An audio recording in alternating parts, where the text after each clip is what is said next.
உள்ளன. சிலப்பதிகாரம் போன்ற காப்பியங்கள் சங்ககால பல கருத்துக்களையே விளக்குகின்றன. மன்னர்கள், போர்கள், ஈகை வளம், பாணர்கள், அவர்களது வாழ்க்கை, அகத்தில் ஐந்திணை நிலங்கள், அங்கே பொதுமக்களது வாழ்க்கை, இவை போன்றவற்றை சங்க இலக்கியத்திலிருந்து மற்ற பிற்கால இலக்கியங்கள் பின்பற்றி வந்தன. சங்க பாடல்களை எடுத்துக்காட்டாக பயன்படுத்தின. சங்க பாடல்களை எடுத்துக்காட்டாக பயன்படுத்தாத தொல்காப்பிய உரையாசிரியர்கள் யாரும் இல்லை என்று உறுதியாக கூறலாம். எத்தனையோ உரைகள், விளக்கங்கள், நூல்களின் இடையே எடுத்துக்காட்டுகள் இவையெல்லாம் காணும் பொழுது சங்க கால பாடல்கள் பல அறிஞர்கள் கருதுவது போல முதல் நூற்றாண்டிலிருந்து 3 நூற்றாண்டு வரை எழுதப்பட்டிருக்கலாம் என்று நான் உறுதியாக கருதுகின்றேன். சங்க காலம் காளிதாசருக்கு முற்பட்டது என்ற கருத்தோடு பார்த்தால் சங்க பாடல்களுக்கு முன்னால் இருந்தது வேதமும் உபனிஷத்துகளும் ஒருவேளை மகாபாரதமும் இராமாயணமும் மற்றும் தான். பிற்கால தமிழ் வடமொழி தொடர்பு இருக்கிறது என்பதை யாரும் மறக்க இயலாது. ஆனால் இந்த உரையில் நான் தமிழ் சங்க பாடல்களில் வடமொழி தொடர்பு இருந்தால் அது மிகவும் குறைந்த அளவே என்றும், சங்க பாடல்களின் கருத்துக்கள் பிற்கால தமிழ் இலக்கியங்களில் மிகுதியாக உள்ளது என்றும், தமிழ் சங்க மரபு ஒன்றுண்டு, அதை என்றும் தமிழர்கள் இலக்கியம் தொடர்ந்தே காத்து வருகிறது என்றும் தான் சொல்ல விரும்புகிறேன்.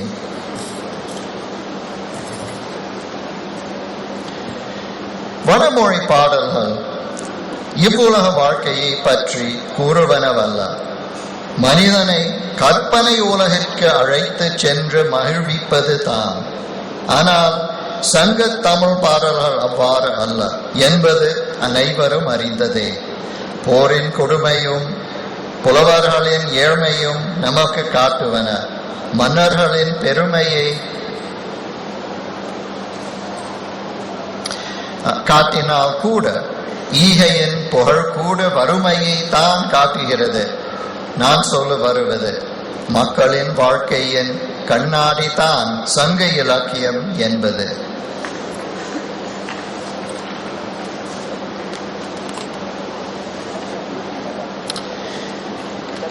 இந்த வடமொழியின் தன்மை காட்டுவதற்கு நான் சில முதலாக நான் இருக்க வேதத்தில் இருந்து சில பாடல்கள் வாசிக்க விரும்புகிறேன்.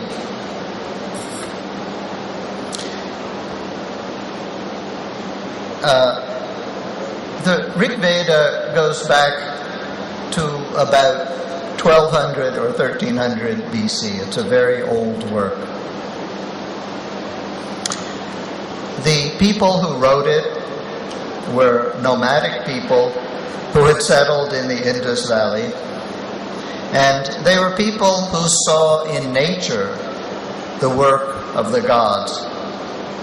Everything in nature mirrored something that happened in another world, in the world of the gods. In order to show this, I'm going to read parts of a very famous hymn from the Rig Veda to the war god Indra. Indrasyanu viryani pravocham yani chakara prathamani vajri ahannahim anuapastatarda pravakshana abhinat parvatanam yarindraham prathamajamahinam anmayanam abhinah protamayah atsuryam janayandiyam Dyamushasam Tadi Na Shatrum Nakila Vivitse. It's a very beautiful hymn. Now I will speak of Indra's strong acts that he did at the beginning of time.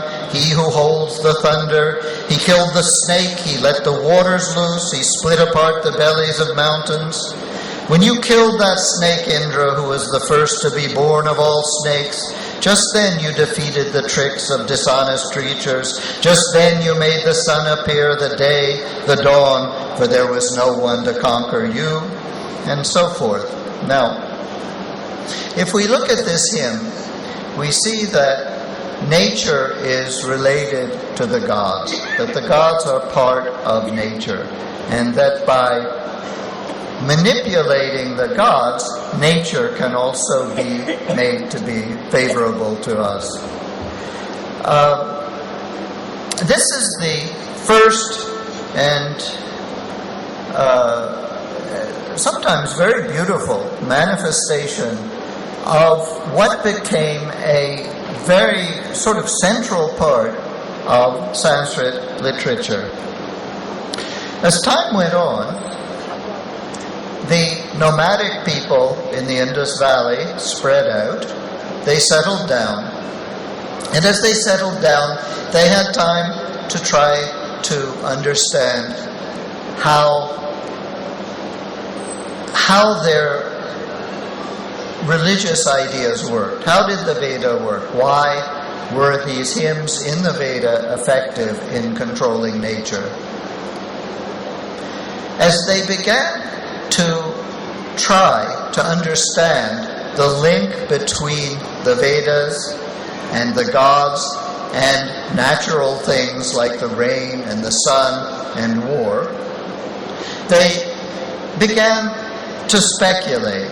And as they speculated, they slowly developed very interesting and very profound ideas. This culminated in very late Vedic times, in perhaps the 9th century, in what is one of the great works of speculation in all of human literature, that is the Nasadiya Sutta. Nasadasi nosadasi tadanim nasit rajo navyoma paroyat kimavariya kuhakasya sharman ambha kimasit kahanam gaviram ko adhaveda kahiha pravochat kuta ajata kuta iyam visarshtihi arvag deva asya visarjanena athako veda yata ababhuva iyam visarshtir yata ababhuva yadi va dadhe yadi va na yo asyadhyaksha parame vyoman so anga veda yadi va na veda.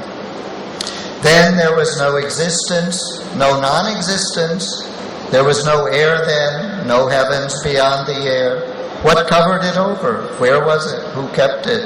Was there cosmic water then with unmeasurable depths? But who really knows? Who can say where it all came from? How creation came about? The gods themselves are after creation. Who knows really where it all came from? Where creation came from, whether it was made or not? Only He knows who looks over it from the highest heaven, unless even He does not know. இந்த பாட்டை பார்த்தால் இது ரொம்ப ஆச்சரியமா இருக்கு. இந்த பழைய மக்களுக்கு இவ்வளவு ஒரு ஆழ்ந்த மனப்பான்மை இருக்கிறது. They have the idea of very abstract things. Existence, non-existence, unmei, yinmei. This is very notable, and it also becomes a part of the Sanskrit tradition. As time went on, a new stream entered northern Indian consciousness, and this also manifested in the Sanskrit language. This new stream